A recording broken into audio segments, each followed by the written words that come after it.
anything to have let everybody be able to hear. You don't have to say nothing. Still get in trouble.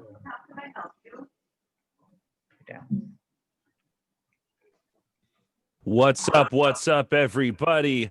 Welcome to Off Mic Comedy School's best brand new upcoming and rising stars showcase. I am your announcer, Dr. Pauly. I am also the school's head of improv curriculum and technology. That means if this sounds like shit, it's not my fault. Couple of things up top, just so that you have the best possible show. We are thrilled that you are here. Number one, as you heard from the cussing, this is an 18 plus show, so any kids in the room are here at your own discretion, and viewer discretion is advised. Number two, we encourage you to turn on those cameras, turn on your sound if you do not have any distracting noises in the background, because we want to hear your laughter. We're all comics, we're all super needy, and we need to think us. Or at least we need to think that someone likes us for the next hour. Thank you so much. A couple of things, please be kind. Please do not heckle our comics. And finally, please just have a good time. If we mute you, it's no offense. It's just that we've got a lot of noise off of your channel, and we want to keep everybody having the best possible experience. And with that in mind, I'm going to turn it over to a person who is a person, and a person who also happens to be my boss. Ladies, gentlemen, and non-binary pals, give it up for Christine Olivas. Oh, I still hear a tiny, let's pause for 1 second. I still hear a tiny bit of background noise. There might be some folks still cooking dinner. If you are doing something besides watching the screen exclusively, please do mute, because this is an issue with Zoom shows. We want your laughter, but we don't want to hear you washing the dishes. So please mute if you can, and come back on mute when you're ready to just focus and laugh. Awesome. Shit, I coughed. Cool. Awesome. So I am the founder of Off Mic Comedy School, which is bringing you this show today. All of the folks that you are going to see perform today took Jake's Stand Up 101 class through the school. We started in July as a little experiment, and now we are a full-blown comedy training program. So it's super exciting. We have tons of stand-up courses like the ones that you are the ones you're seeing tonight. So we have 101 with we have 101 with Jake starting again in January. We have 101 with another instructor. We have 201 for folks who are taking this class who may decide to move on. And we just added comedy for youth. So we have improv for ages 7 through 12, stand-up for teens, a bunch of workshops, super, super exciting, all online, all on Zoom, all with graduation class shows just like this one. And every dollar from tonight either goes to performers or scholarships for the school. So thank you so much for sponsoring us. And this is the promo code. I'll put it in the chat. But we're not going to be able to, I don't be able to. Whoever you are with the child, going to be able to meet. Can you mute, please? Sorry, I just want to make sure we all have the best experience. I hear a child in the background. So if you're not able to mute, maybe you can just rejoin when you're ready. So 15% off with this promo code SHOW15. And again, I'm super proud, super excited. This is our first 101 graduation show ever.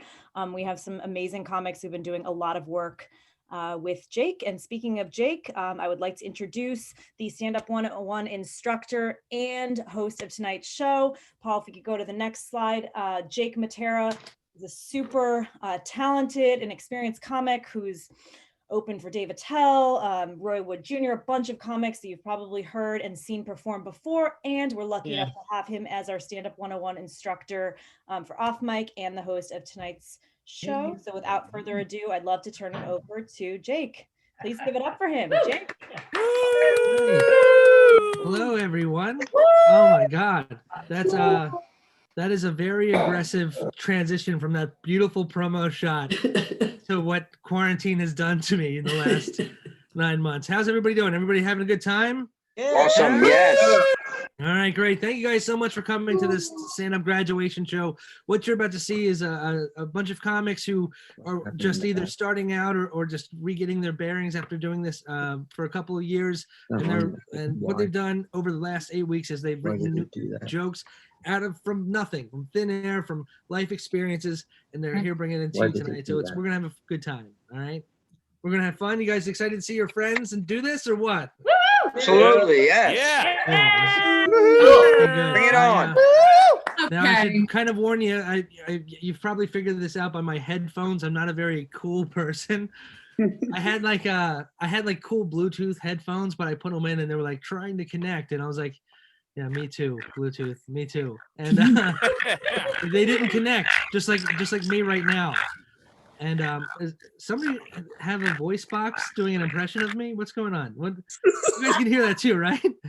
Yeah. It's like I have a heckler who also loves smoking. That's okay. That's right.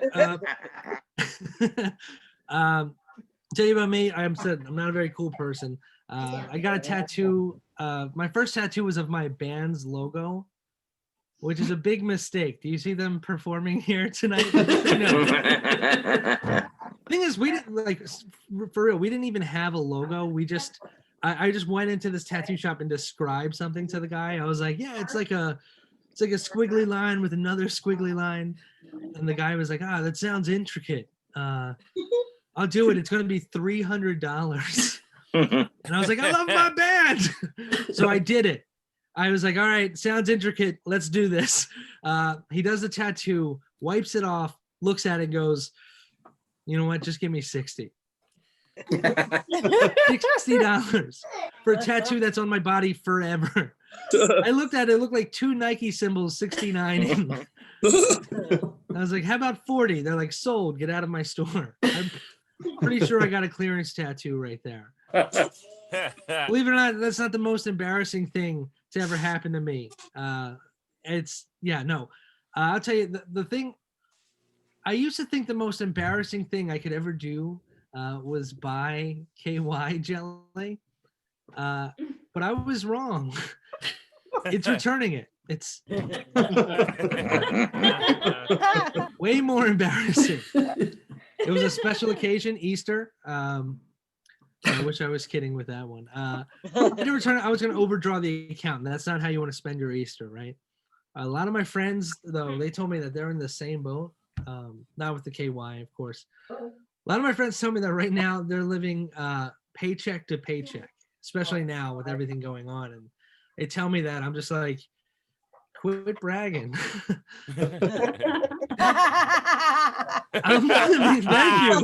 Thank you, one mean person out there. I'm living inheritance to inheritance right now. That's how I'm doing it. And I'm rich right now. No, okay, that's move on from that. I tell you about me. I have a kid, and that's why I look so tired. That's why I look like a very tired mom. It's because that's what's going on there. They say once you have a kid, you start to relate to your parents more, and I don't know. I don't think that's true. Like, I love my mom, right? Of course I do. But like, the difference between me and her is I know how to hang up the phone. Like, my mom will keep me on the line like she's trying to trace the call. Like, there's a guy with headphones next to her, just like, keep it going. I'm like, all right, mom, gotta go. And she's like, wait, you know your sister Amanda? It's like, what? Yes, I know who my sister is. Guy next to her is like, ask him about the cocaine. So that's why I'm performing this set with an ankle bracelet. No, I didn't know this either. Do you know this? If you have a kid, you have to continue to work on your relationship. Yeah, news to me. So now I'm in like a hurry up offense trying to make things right. And you can't really do too much with everything going on, you know? The other night I was like, hey, babe, dress up. I'm going to take you out to dinner. And she got so excited. She put on this beautiful dress. She did her makeup. She looked gorgeous. And then I took her to Chipotle. Look, I love the place, okay? I know it's just like a Taco Bell that went to a good school. Like, I get that.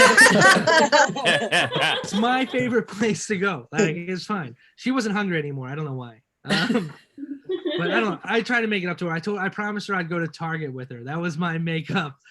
And I think anybody married here will tell you right now, Target. Yeah, I see somebody raising their roof. Yeah, you know what's up. Yeah.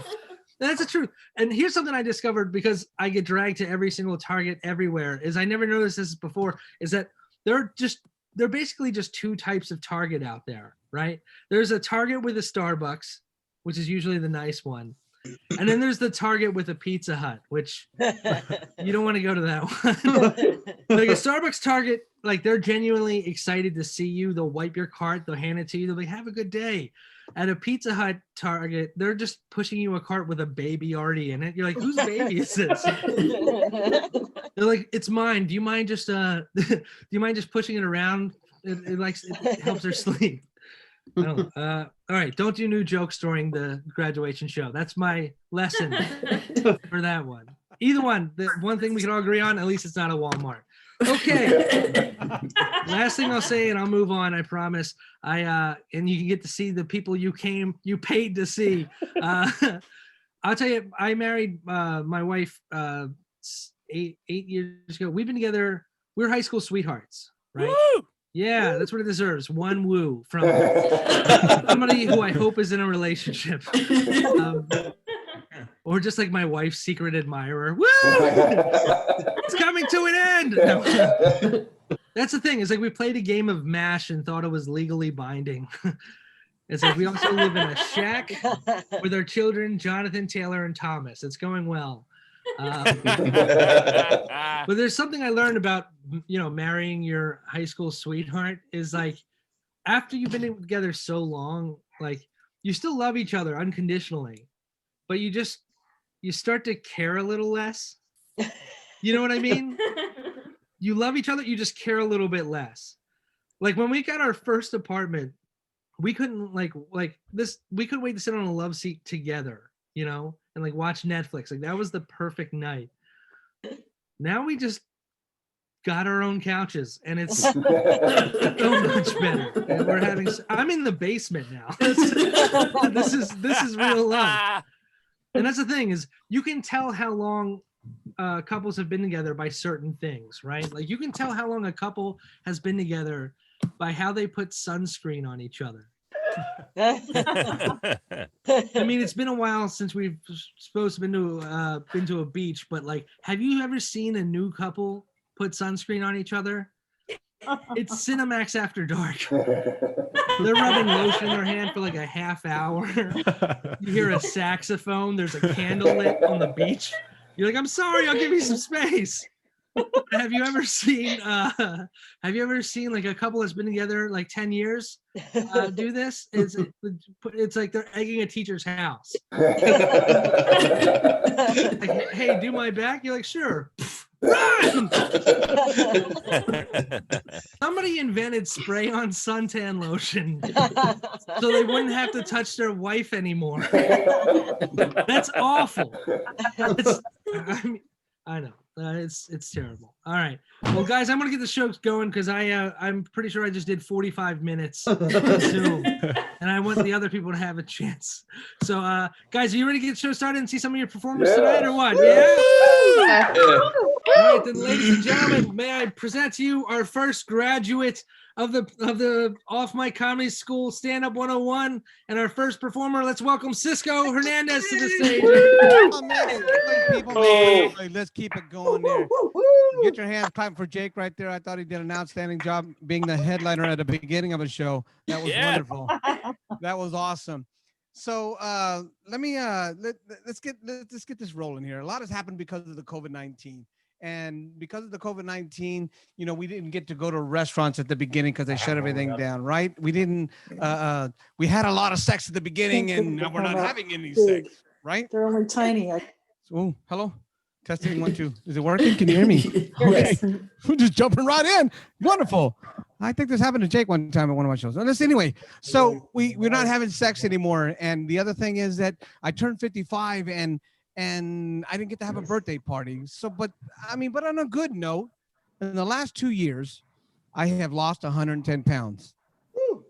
Yeah. I lost Right. 110 pounds, and I have flabby titties, as you can see. Everything's just flopping around like it's supposed to be, and because all of the skin, and this, we'll talk about that later.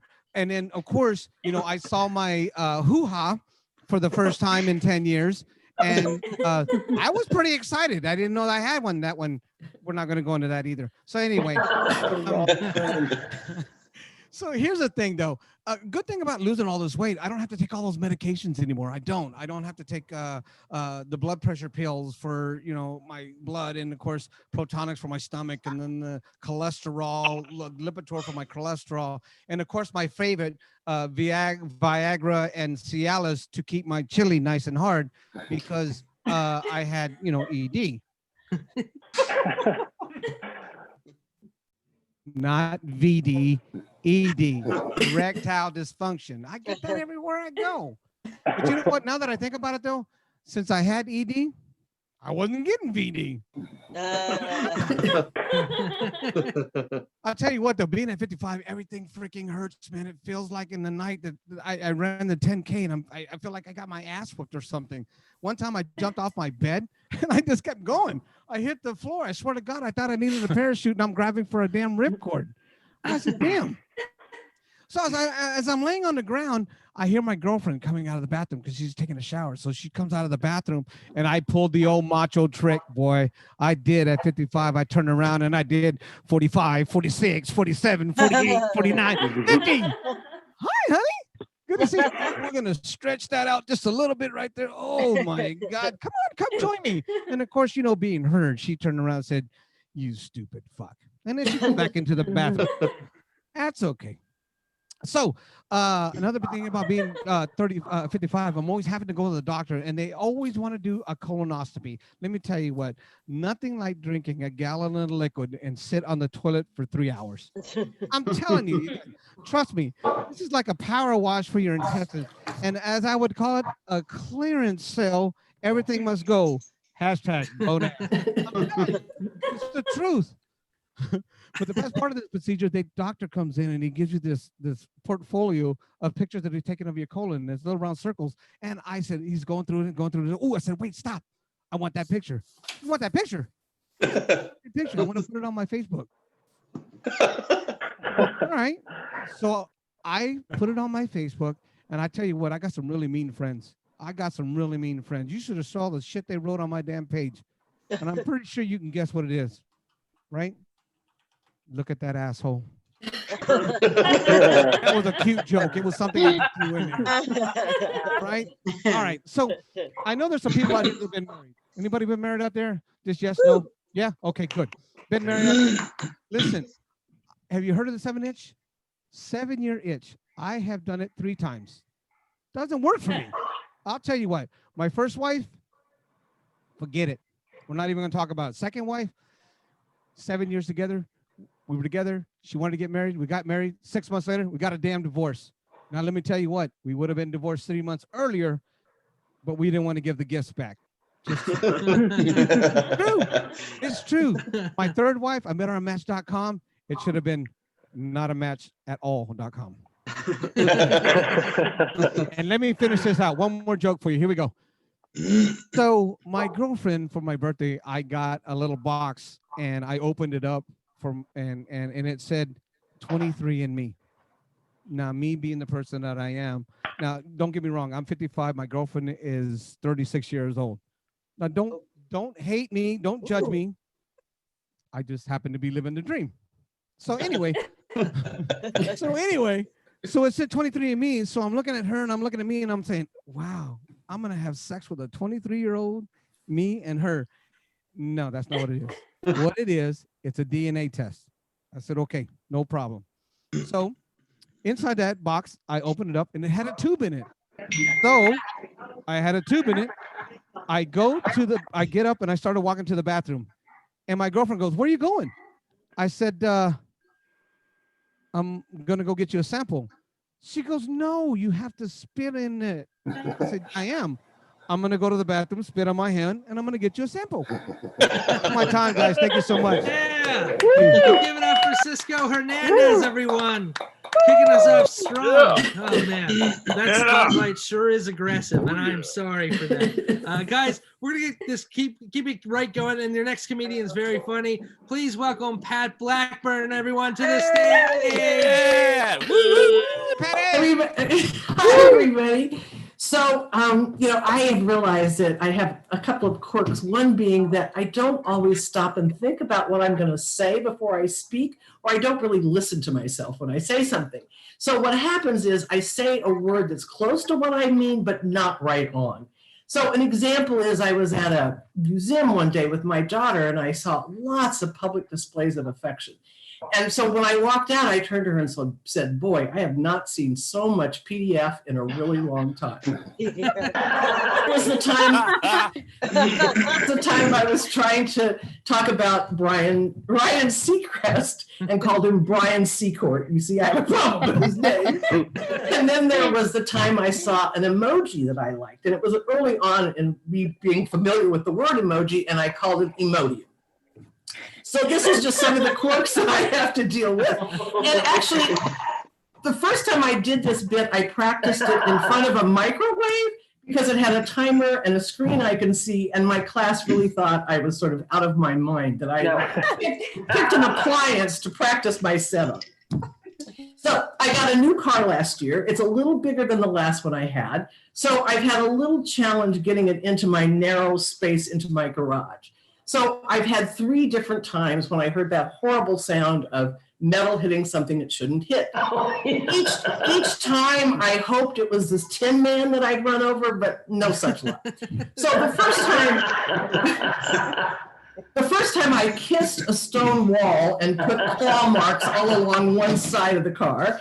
The next time I ripped off a piece of trim. And the last time, the only thing I heard was a kid yell, "My bike!" So, I have to be careful though, because at my age, people may think I shouldn't be driving at all. And at least the only good thing about it was I did not have to report it to a father or a husband and feel stupid all over again. So, as you can probably tell, I am a boomer. So the rate of change is like beyond me. And my latest experience was in a parking lot. So I was trying to pay for parking, and instead of, and this is a little local neighborhood parking lot. So instead of meters where you could put in a coin or a credit card or even a phone, it has a box at the end of the lot. So I go to the box, I look at it, I finally figure out what it wants is my license plate number. So I go back to my car, I look at the license, I try to memorize it, I go back to the box, I've forgotten it by the time I'm there. So I make 2 more trips back and forth to the car and finally have a picture I can read, and I can put in the license plate number. I'm surprised they didn't want my social security number or my marital status, but that seemed to do it. So at that point, I try to reduce the amount of time I'm paying for from 2 hours to 20 minutes, which is all I wanted.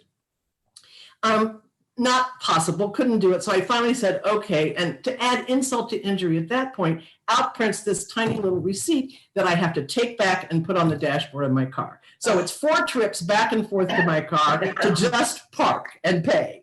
So I've decided I'm going to lobby AARP to see if they will establish a tech support service for seniors so that we could call anytime, night or day, and ask about computers or parking meters or smartphones or ATMs or whatever we encounter. So the other thing that has really changed is dating. So before COVID, I had a fantasy about, gee, maybe I should add a male companion to my life. And when I was out and about, I would look around to see if there was anybody that looked my age, which was really tough to tell. And I don't know what I would have said to them even if I had seen somebody. So that leaves me with online dating. So my first option or first question is which site? So there's Match.com, there's Our Time, and there's Silver Singles, which every time I think of Silver Singles, I think of Silver Sneakers, which is a Medicare benefit for grown folks where they'll pay your gym membership. Anyway, I know I don't want any of the young people's sites like, Tinder or OkCupid or Yahoo. Go on Tinder. And then the next decision is the picture.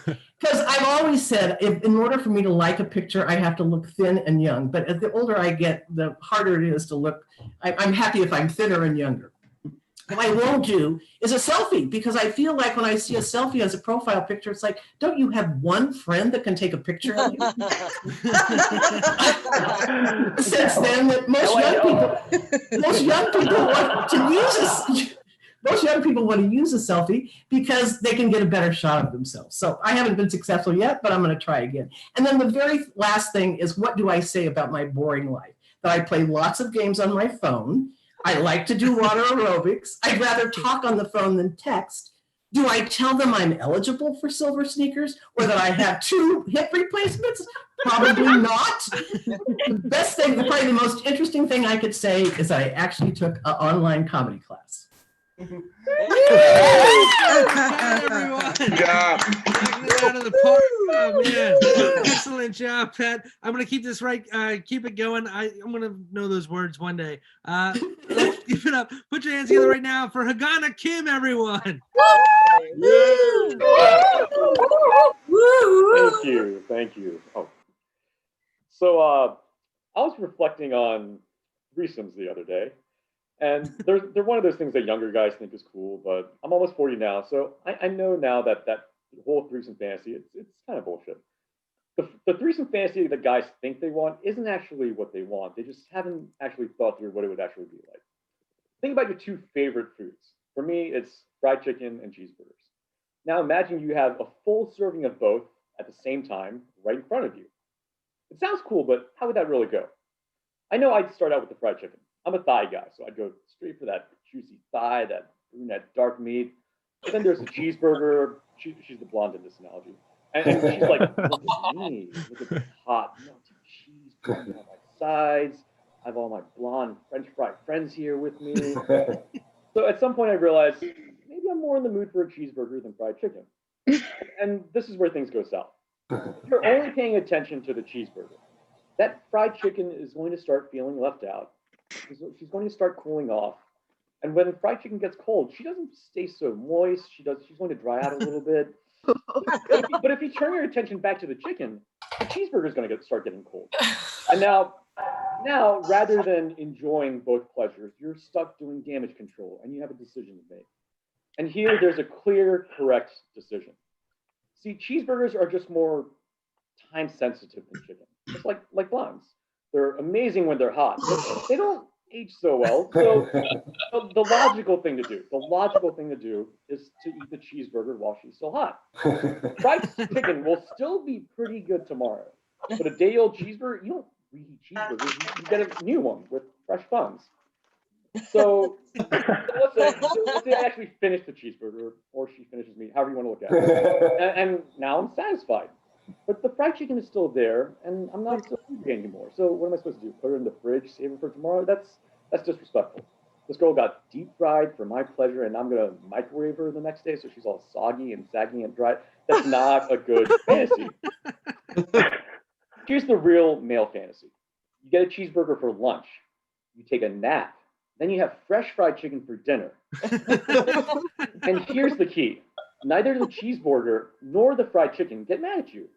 So the real fantasy is really one of those Chick-fil-A cows from the commercial, the one that they know they would make an amazing cheeseburger, but they're telling you, go ahead, eat more chicken.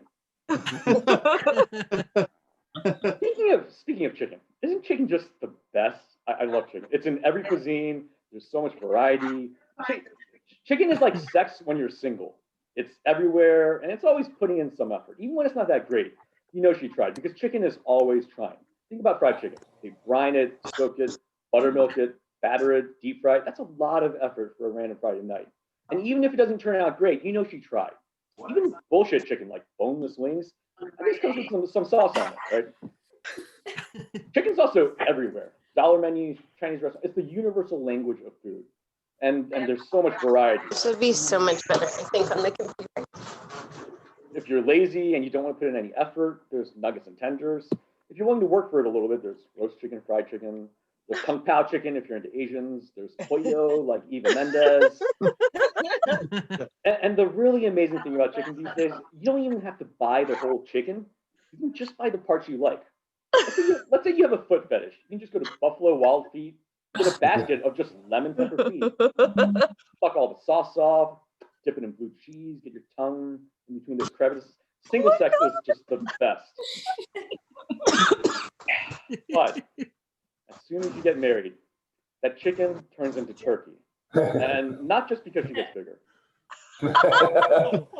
Married sex is turkey. We all just had Thanksgiving, right?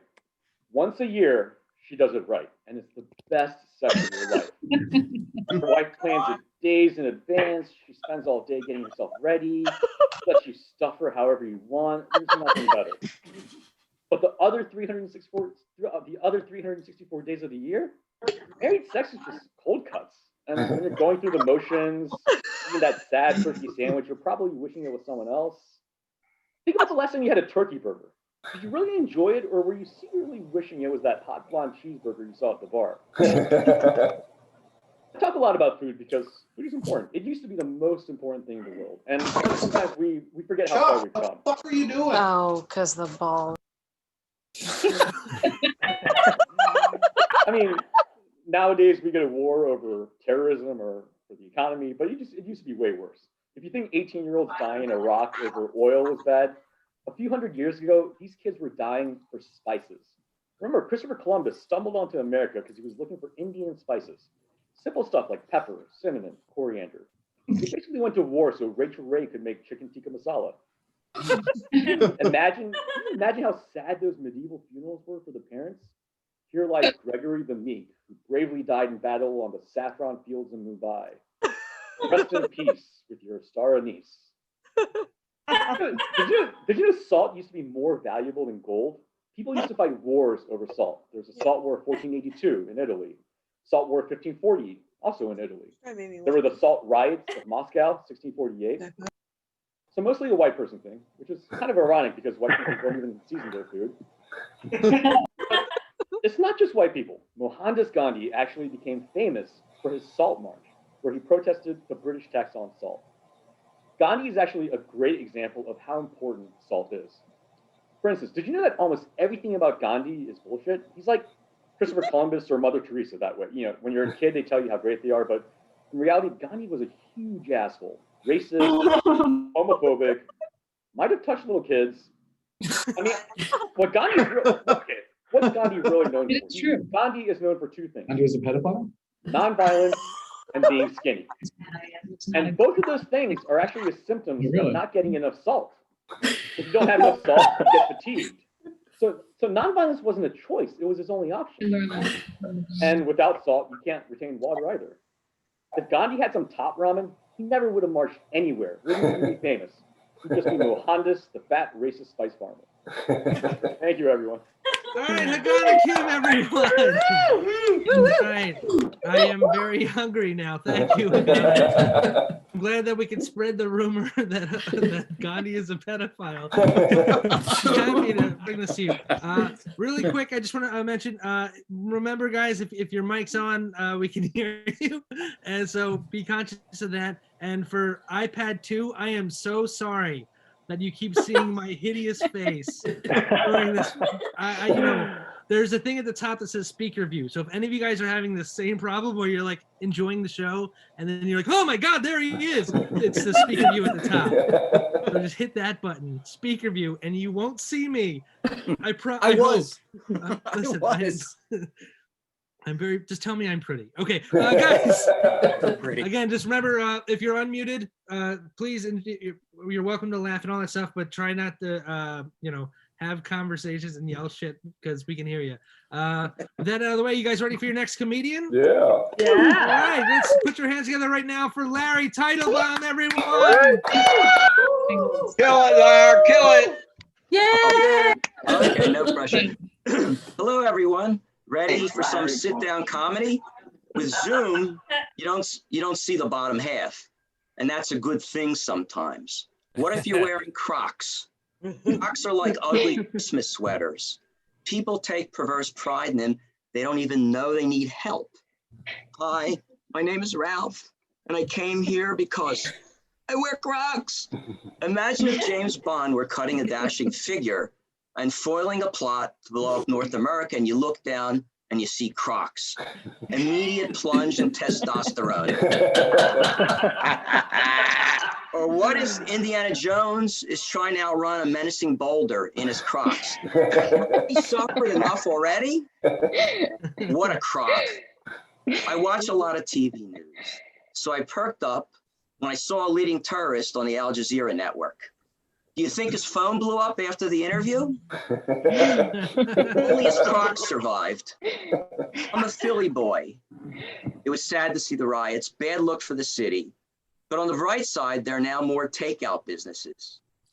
Got so crazy that looters trashed the Chinese restaurant and took the ATM. They made off with a fortune. As much as it sticks in my craw, and I don't even know what a craw is, but I damn well don't want anything sticking in it. I'm on the crispy side of life. I recently turned 68. No candles, just blew out my knee. I hate getting older. I smell like aged cheese. The worst part, a server recommended a wine that goes with me. When you get older, hair starts to grow in all the wrong places, like your ears. And now you've got styling decisions. Do I mousse it? Do I give it a part? I asked my barber, but he couldn't hear me. Just got out of the shower and was blow drying his ears. I love doctors, literally. My wife is a holistic doctor. She works at home, and one day I overheard her conversation with a patient who has a fistula, basically a second hole in his rear end. Yeah. Familiar. Okay. And I asked her, do you get a fistula when someone rams a fist up your ass? She called her right hand and said, I don't know, let's see. Now, my urologist, different story. Even though we've been intimate, love is not the first word that comes to mind. I went for my annual prostate exam. Guys, save the burrito for later. I grabbed the table and he probed me like the surface of the moon. And that's when I saw the sign above his desk. Don't get pissy with me. Well, what did he expect? I did. I gave him the finger and told him his finger better have a ring on it if he goes any farther. And that's when I heard him chirp from behind, here comes the engraving.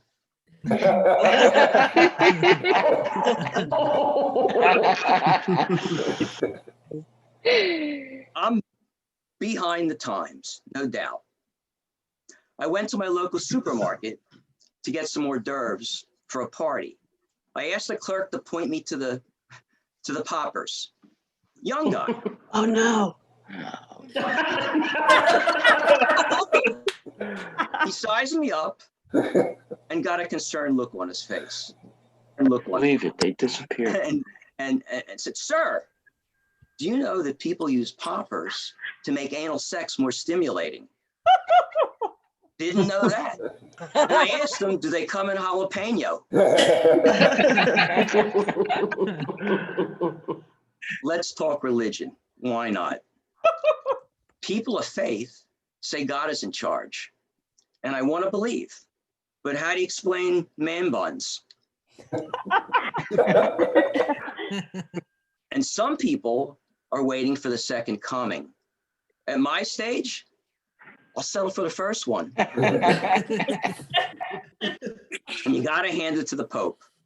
He recently gave his blessing to gays and lesbians and agreed to give his Christmas homily in drag.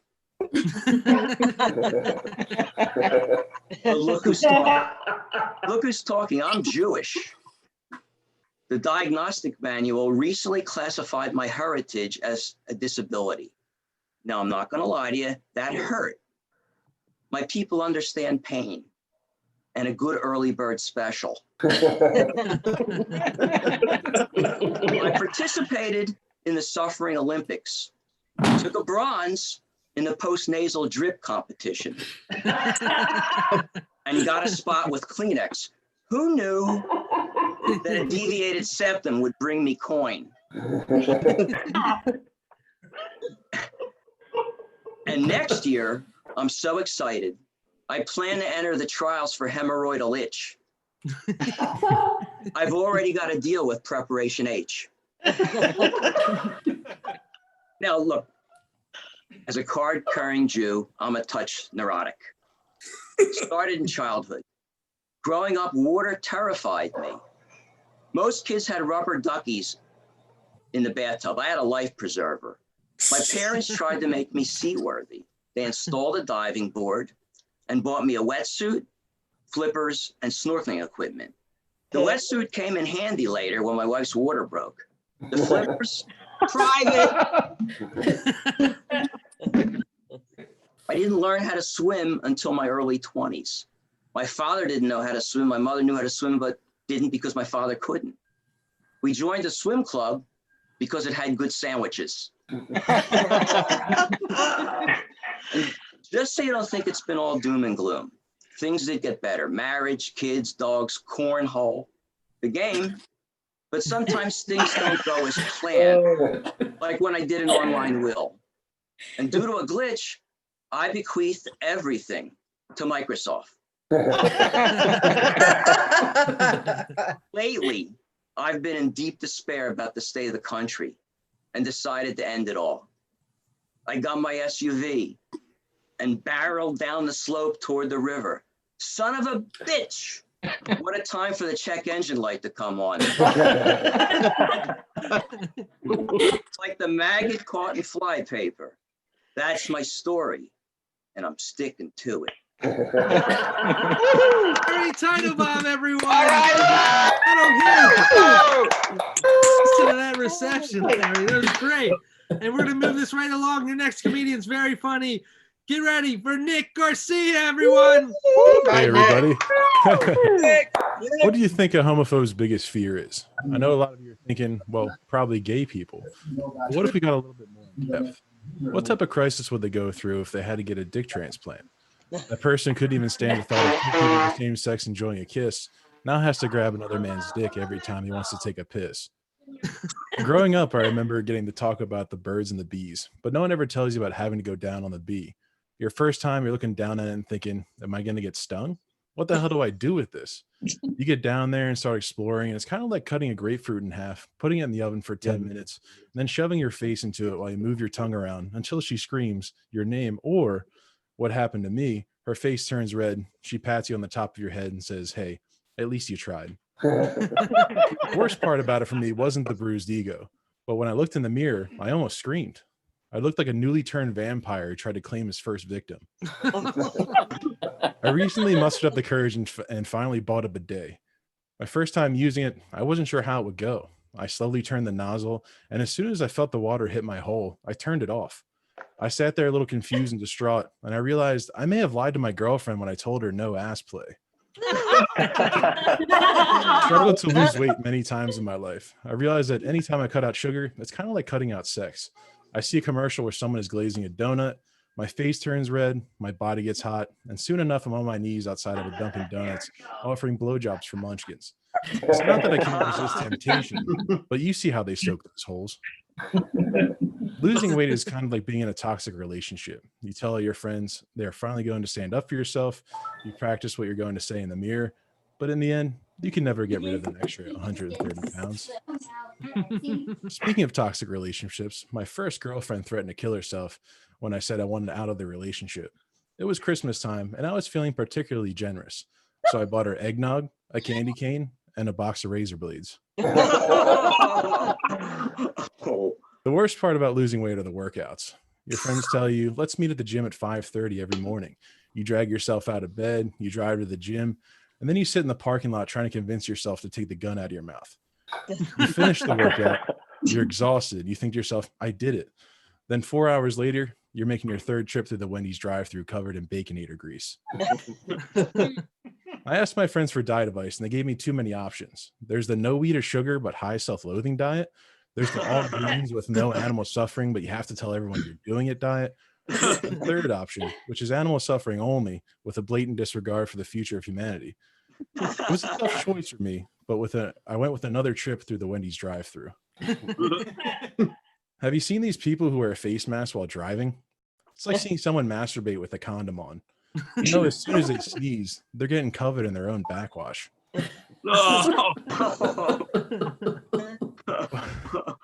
When you get into a new relationship, there are always some things you have to adjust to.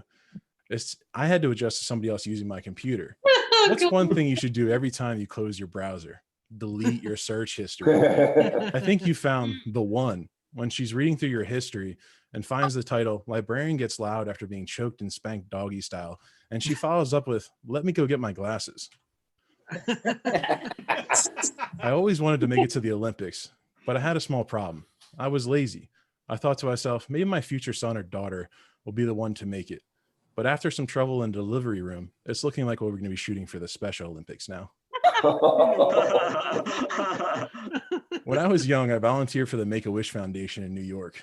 I was talking with one of the patients, we'll call him Jimmy, about what he'd wish for. He started off with saying, well, most kids want to see a famous movie star or go to Disneyland or meet a sports player, but I'm not like most kids. I want the world to feel as bad as I do. I was a little thrown off by his comment, but at 8:46 a.m., a plane hit the first tower. Now the other kids thought, wow, Jimmy's wish came true, and they thought he had performed some type of miracle. Another kid made the same wish, seeing if Jimmy had gotten lucky. And at 9:02 a.m., a plane hit the second tower. That's a joke you'll never forget. Thank you. All right, Nick Garcia, everyone. Oh boy. Give it up for Nick. Oh God, I need a Nick. Guys, we're gonna move this right along. I drink after that one too. That was awful. So we have 3 comics left, and right now I'm going to bring to the stage a very funny Sam Bansner, everyone. Let's hear it for Sam. Hello, everybody. It's nice to be here. It is great. It's dinosaurs with Santa hats. It's amazing. And I know you're all seeing me for the first time, most of you, and I know what you're thinking to yourself. This guy looks like he calls everyone chief. That's not entirely true. I also call people champ, pal, sport, bud, buddy, bro, brother, brah, and buckaroo. So, yeah. If you think I give off real big chief energy now, I definitely gave off real big brah energy about 10 years ago.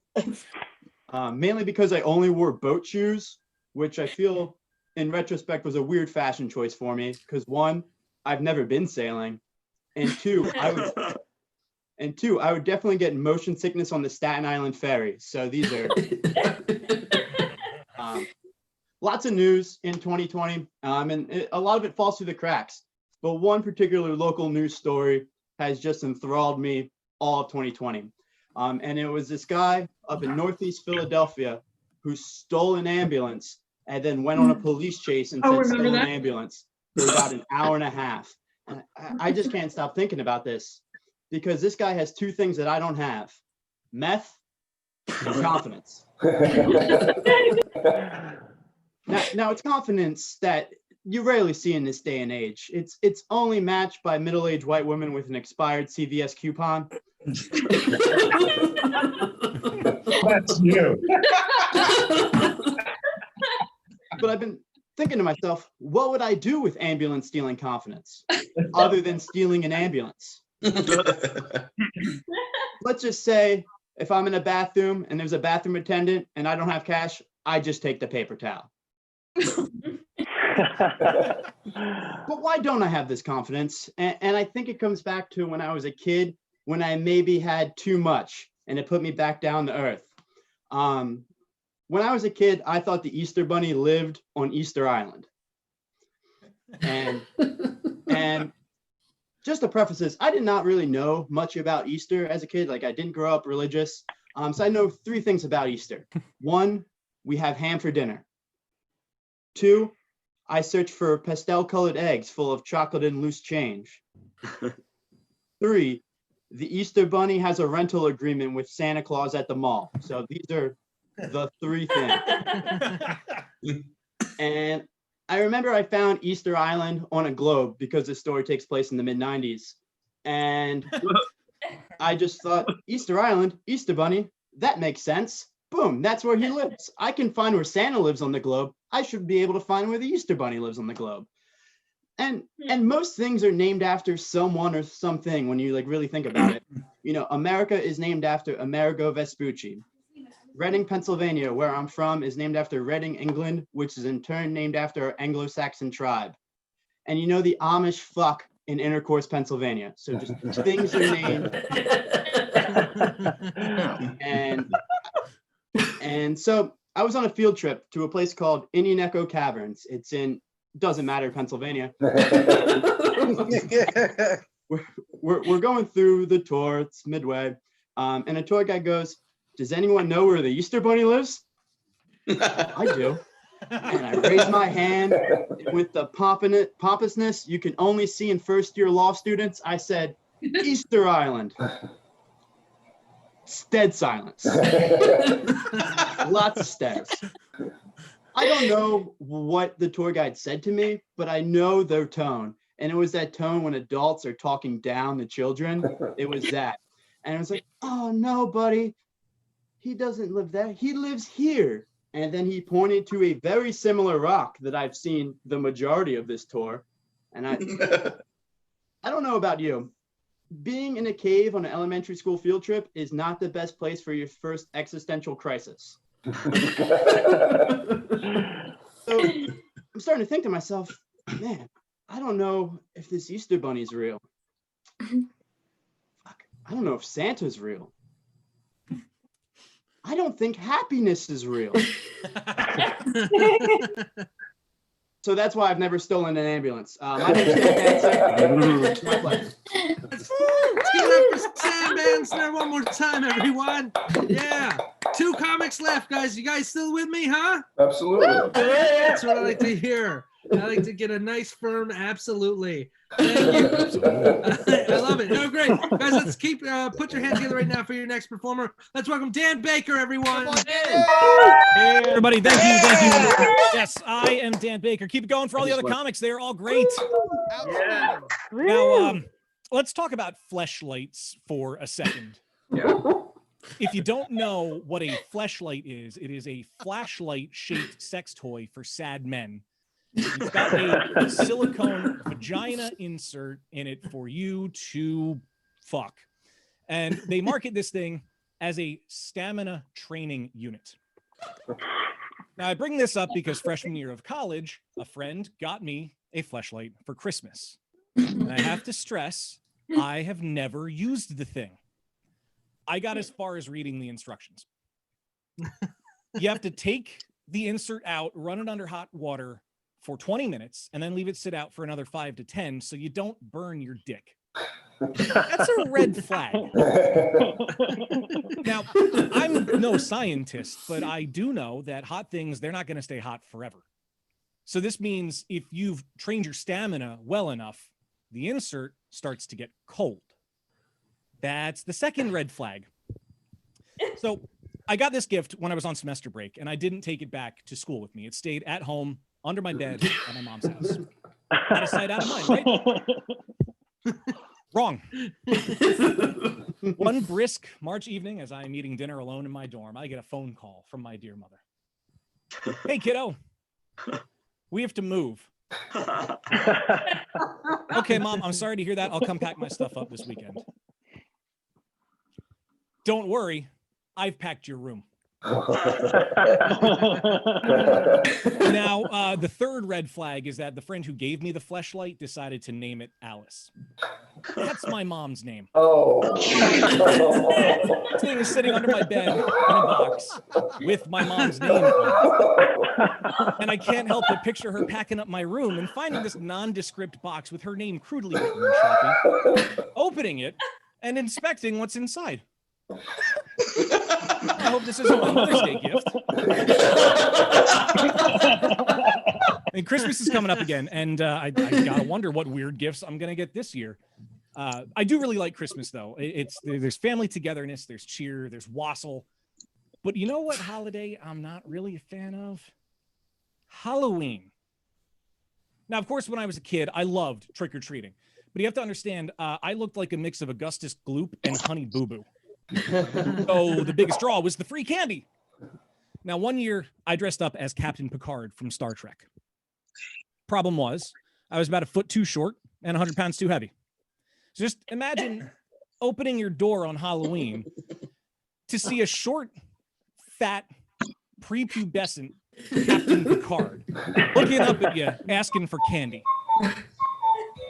The only thing that was going to beam up that night was my blood sugar. The next year, I was Sonic the Hedgehog. And it's definitely not the best representation of a rodent that can break the sound barrier when you're the kid who gets winded meandering to the next house. Now, at the door, I'd say trick or treat like you're supposed to, but let's face it, I wasn't built for tricks.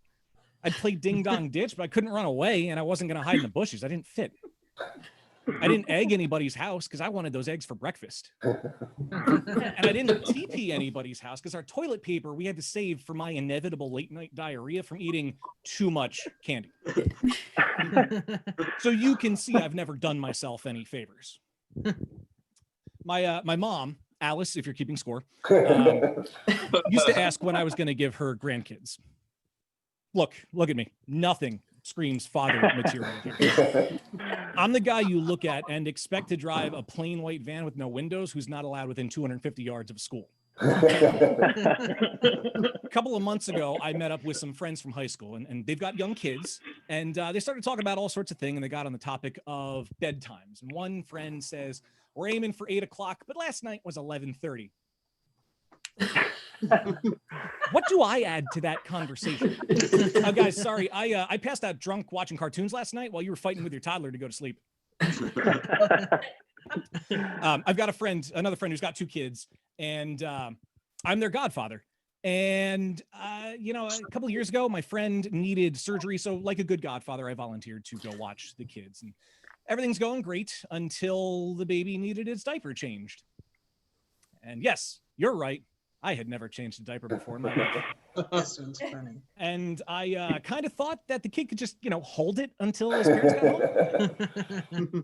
The level of blind faith that some people have that Bill Gates is microchipping us through vaccines so these 5G towers can control us. That's the level of faith I had that this 1-year-old had full control of his bowels.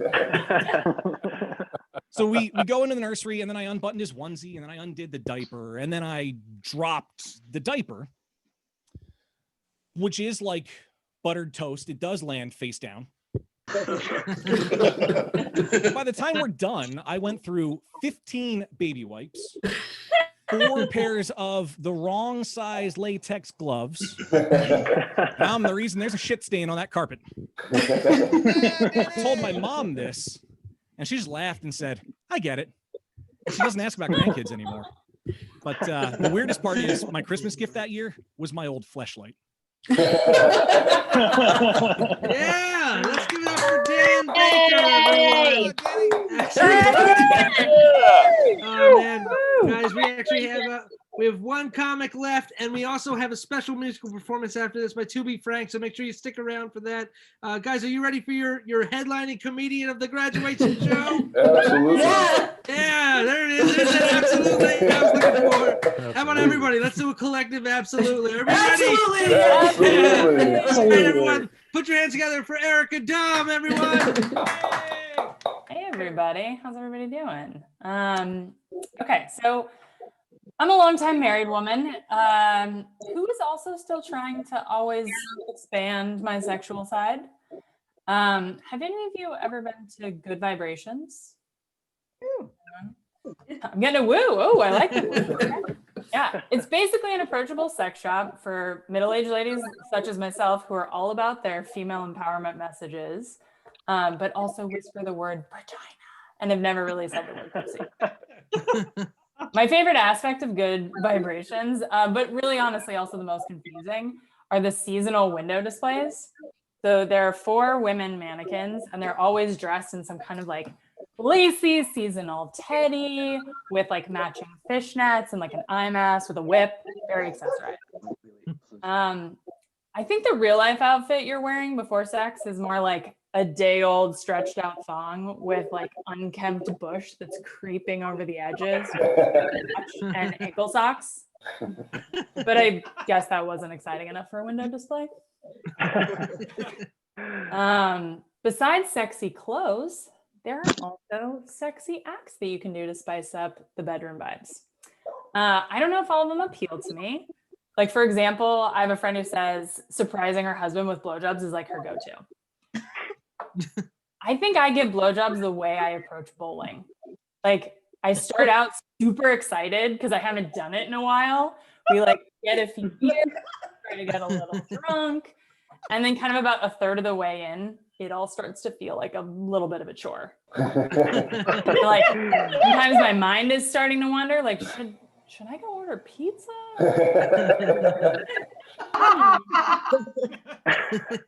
Oh. And like all of a sudden my husband's shouting at me like, hey, come finish the game. You're not even trying. Come on, we paid $28 to do this. Put the beer down. Stop eating pizza and wings. Come on. You wanted to go bowling, remember? This wasn't even my idea. Now you're not even.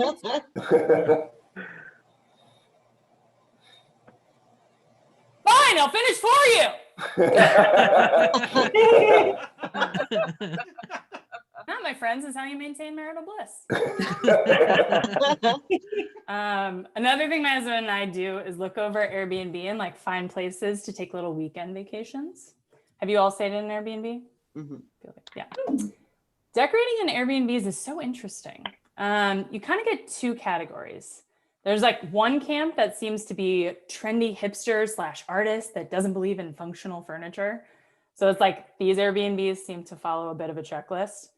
Cactus or succulent, some kind of Eames modern furniture, some kind of coffee setup, and then like some kind of statement lighting fixture, like maybe a random wood burning stove in the middle of the family room, or like some bedroom vintage lava lamps, or like a sleek black iron chandelier with gold dip light bulbs. Curated, local, barista, trendsetter. But really all this stuff is like particle board shit from Target and IKEA.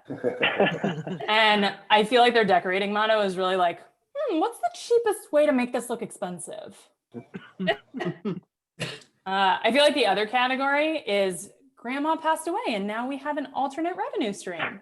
So you go in and it looks like nothing has changed since the day she got taken to the morgue.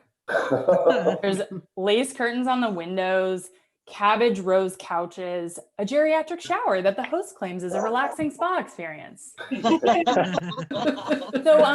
this is your weekend bungalow. Isn't it charming? Feel free to try on any one of grandma's complimentary nighties or curl up with one of her favorite Nora Roberts romance novels. The whole time I'm like half expecting to see grandma's ghost appear in the mirror, like haunted mansion style, as I wash my face that night. I'm like,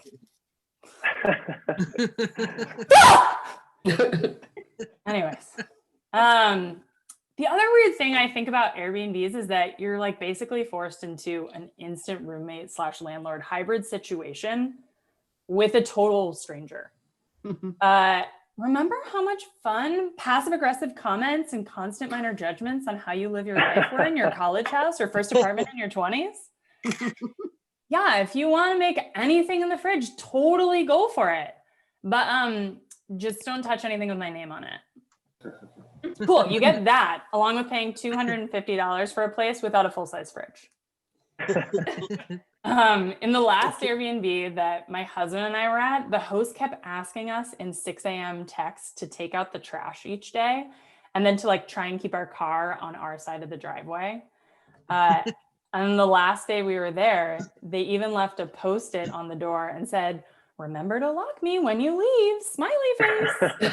And my husband just like rolled his eyes and sighed and then looked at me and said, "Next time we should probably just go bowling." Time,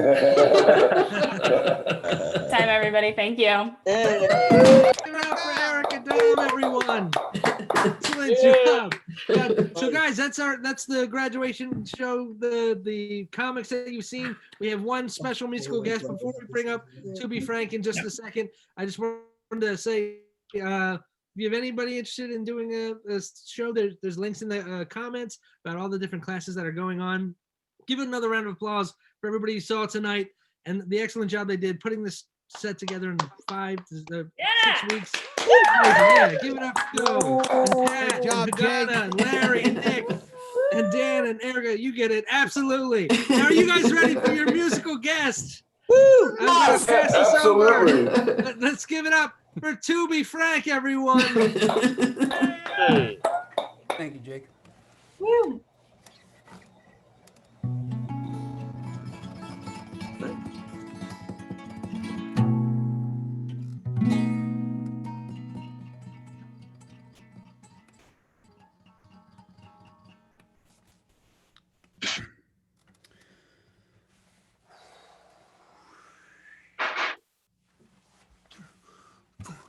Soft in the screen, leave me alone. Pay me my turn down the sound. Give me my me time, gotta be underground. Can't hear alarms unless I open up my mouth. Man, ignorance was bliss. When I could sleep and raise the dead, turn water to liquor and simply forget.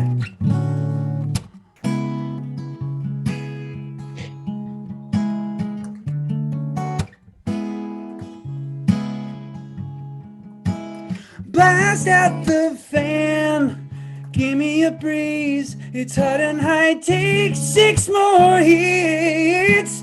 Excuse me while I light up the underground. Underground. Underground. It all makes sense, no wonder I feel so safe and sound. Like when ignorance was bliss, when I could sleep and fly on clouds and towards the sun, no melting wings.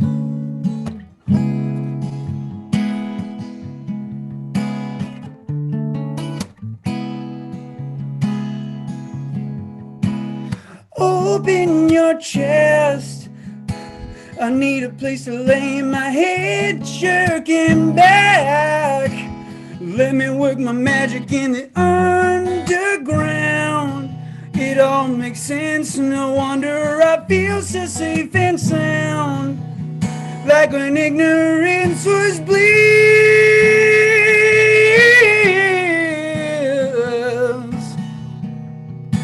When I could feel for no one else, and gold was brick, and coke was sand, and diamonds were candy, and pearls were still pearls. Who gives a damn about pearls?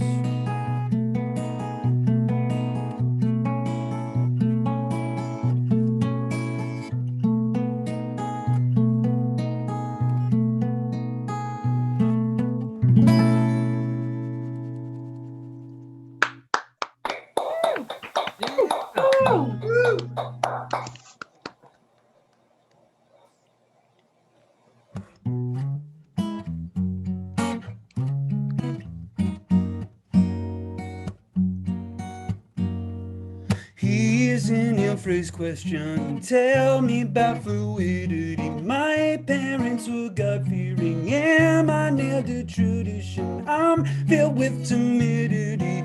Awkwardness is endearing, but it's a package deal with doubt. So many times you can change your mind. When I first was alive, the world made up my mind.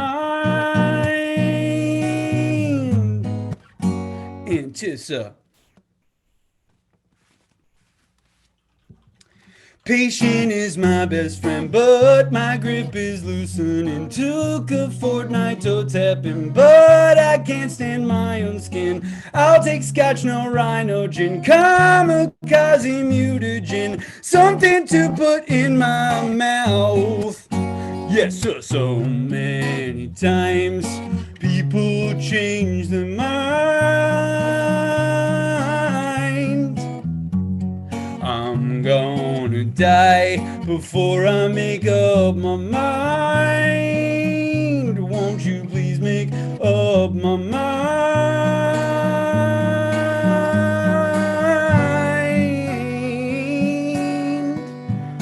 Ooh.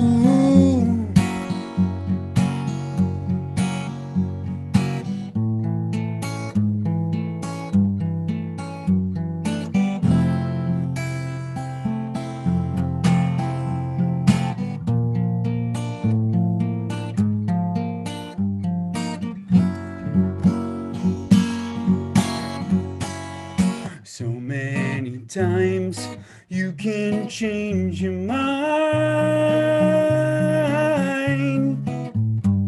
So many times you can change your mind.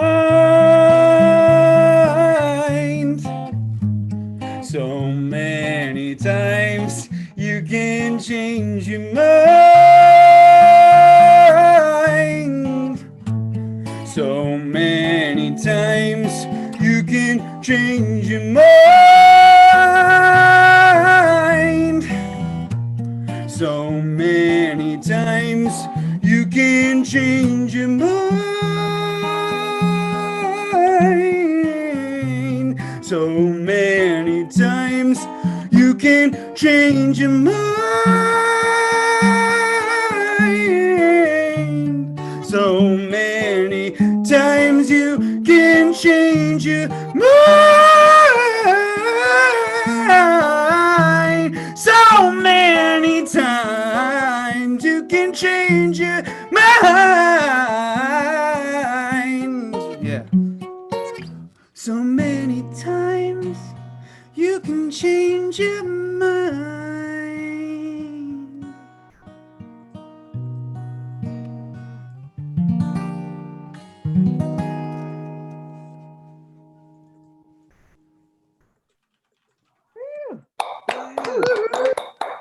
Thank you. Thank you for Christine having me, suggesting this, and thank you to Sam and Paul and of course Jake. So thank you for having me. I put out a little quarantine sketches record that's on my Bandcamp. You can find that elsewhere. And I guess I got one more song for you, a little country song. I'm working on a country album here, so see how that goes. It's a drinking song, so bottoms up. Thank you.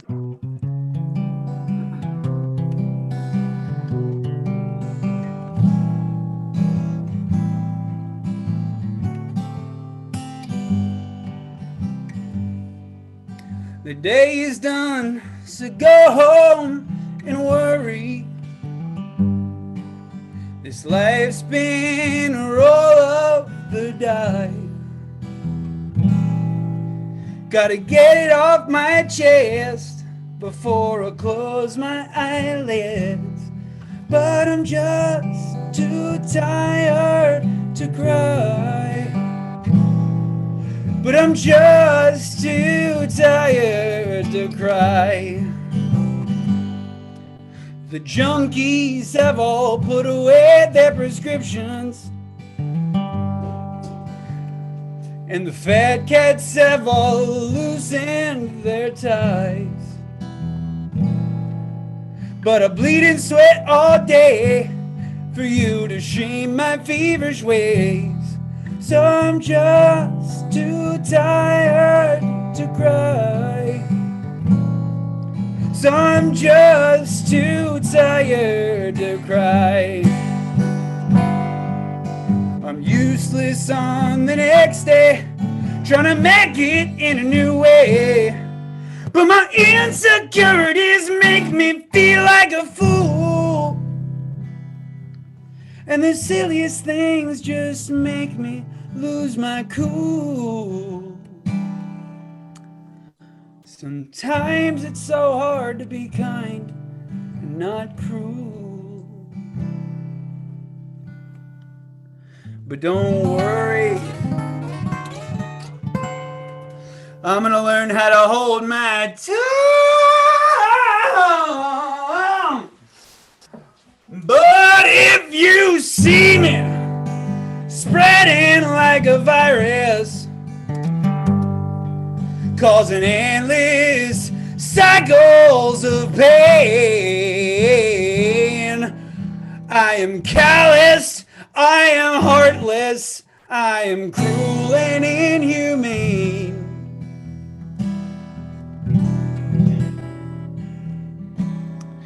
Cause I'm just too tired to cry. Cause I'm just too tired to cry. Cause I'm just too tired to cry. Cause I'm just too tired to cry. Yeah.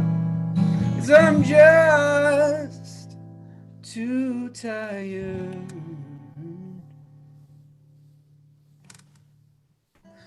to cry.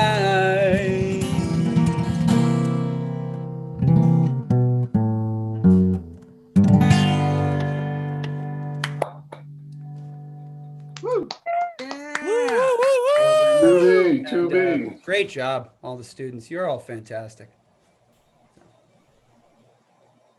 Oh my gosh, everybody, how amazing was this night? Give it up once again for Tubey Frank. Yeah. Keep it going for your comics, Cisco and Dan, Erica, Agana, Larry, Nick, Pat. Keep it going, keep it going, keep it going. Thank you so much. Thank you so much, everybody, for being here. This has been Off Mic Comedy School, our rising stars. If you want to check out a class for yourself, we now offer classes in writing, stand-up, and in the winter, we're starting improv. Yes, you can learn how to be funny off top on Zoom. It is possible. Please check out offmiccomedyschool.com. Keep an eye on our social media. Like us on Facebook and Instagram. Keep an eye on all of your comics. Keep an eye where they're at open mics throughout the country and the world, because we're virtual. And if we ever do get to see each other again in person, we'll see you then. Good night, everybody. Thank you. Woohoo! Yeah. We come back, right? Log off, come back. Okay.